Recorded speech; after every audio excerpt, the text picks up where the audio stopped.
இவ்வளோ டேஸ்டான ஒரு ட்ரிங்க் வச்சு வெயிட் லாஸ் பண்ண முடியுமா? கண்டிப்பாக முடியுங்க. சுகர் பேஷண்ட்ஸ் கூட தாராளமாக குடிக்கலாம். செய்யறது கூட ரொம்ப சிம்பிள் தான். எப்படி செய்யறதுன்னு பார்த்தலாமா?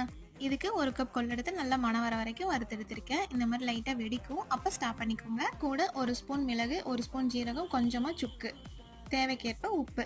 இது கூட 3 கைப்பிடி கருவேப்பிலை, கொஞ்சமாக கொத்தமல்லி இலை சேர்த்துருக்கேன். இது கண்டிப்பாக ஆப்ஷனல் தான். கொத்தமல்லி இலை சேர்த்தோன்னா நல்லா வாசனையாக இருக்கும், அதுக்காக நான் சேர்த்துருக்கேன். நீங்கள் கொத்தமல்லி இலை சேர்த்தீங்க அப்படின்னா நல்லா ரோஸ்ட் பண்ணிக்கோங்க.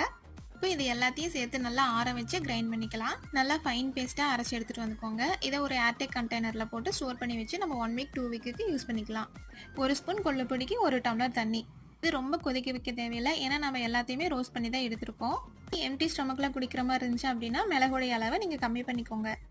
கண்டிப்பாக ட்ரை பண்ணி பார்த்துட்டு உங்களுக்கு எவ்வளோ சீக்கிரம் ரிசல்ட் கிடைச்சிச்சுன்னு கமெண்ட்டில் சொல்லுங்கள். இந்த மாதிரி சிம்பிள் அண்ட் யூஸ்ஃபுல் ரெசிபீஸ்க்கு நம்ம ஃபுட் பிளேட் சேனலை சப்ஸ்கிரைப் பண்ணி ஃபாலோ பண்ணிக்கோங்க. தேங்க்யூ.